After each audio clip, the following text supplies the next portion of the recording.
करेंगे चार धाम यात्रा की। जिले के प्रभारी सचिव ने जिले की चार धाम यात्रा व्यवस्था का जायजा लिया है।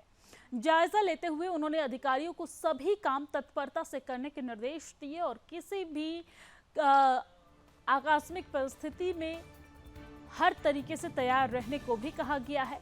आपको बता दें कि सचिव ने पर्यटन सहित विभिन्न विभागों की योजनाओं की समीक्षा करते हुए विकास कार्यों को जल्द से जल्द पूर्ण किया जाए और साथ ही साथ गुणवत्ता का भी ध्यान रखा जाए। तमाम जो निर्देश हैं वो इस दौरान दिए गए। आपको ये भी जानकारी दे दें कि सचिव ने अधिकारियों को योजनाओं का मौके पर जाकर नियमित रूप से मॉनिटरिंग करने के निर्देश भी दिए हैं। उन्होंने कहा कि सभी गांवों को डिजिटल बनाने पर जोर दिया जाए और आपदा प्रबंधन पर विशेष ध्यान दिया जाए। चार धाम यात्रा में भी सभी यातायात की सुविधाओं का पालन करवाने के नहीं और उसके निर्देश दिए जाए। मतलब पालन आपको करवाना नहीं है, आपको ग्राउंड जीरो पर जाकर आपको खुद भी इन तमाम चीज़ों पर नज़र बनाए रखनी है और आपको खुद इसकी मॉनिटरिंग करते रहनी है समय समय पर। आपको बता दें कि इससे ज़्यादा ये भी कहा गया है कि ज़्यादा भीड़ बढ़ने के कारण वन वे सिस्टम को लागू भी करने की बात इस दौरान कही गई है।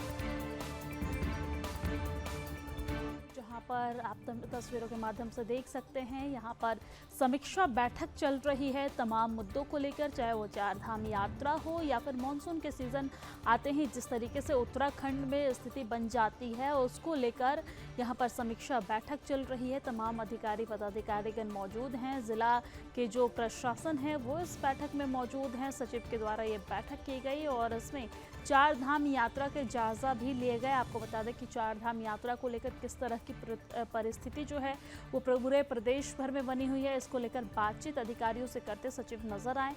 तस्वीरों में आप देख सकते हैं बैठक में तमाम जो आलाधिकारी हैं वो यहाँ पर मौजूद हैं।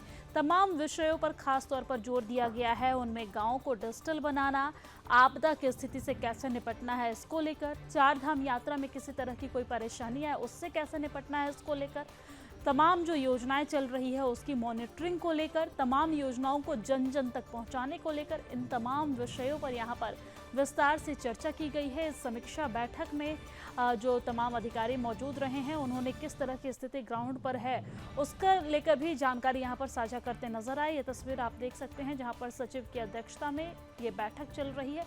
इस बैठक की अगर बात करें तो इस बैठक में विशेष तौर पर चार धाम यात्रा को लेकर जिक्र किया गया है, क्योंकि प्रदेश के लिए, उत्तराखंड के लिए चार धाम यात्रा बेहद महत्वपूर्ण, हालांकि ये पूरे देश के लिए महत्वपूर्ण है लेकिन उत्तराखंड के लिए ये हर तरीके से महत्वपूर्ण है, चाहे वो पर्यटन की दृष्टि से हो, चाहे ये अर्थव्यवस्था की दृष्टि से हो या फिर हर दृष्टि से ये यात्रा बेहद महत्वपूर्ण है। और इसी को लेकर ऐसे में मानसून के समय में भी ये यात्रा जारी रहता है तो मानसून के समय में काफ़ी सारी परेशानियों का सामना भी करना पड़ता है। कई जगह पे भूस्खलन की भी निकल कर तस्वीरें सामने आती है, कई जगह पर लगातार बारिश होने के बाद लोगों को भारी परेशानियों का भी सामना करना पड़ता है। पहाड़ी क्षेत्र होने की वजह से ये यात्रा और भी ज़्यादा इन समय में कठिन हो जाती है, सरकार के लिए, प्रशासन के लिए चुनौतीपूर्ण हो जाती है। तो इस यात्रा को किस तरीके से सुचारू रूप से चलाना है इसको लेकर भी इस बैठक में विशेष तौर पर चर्चा की गई है।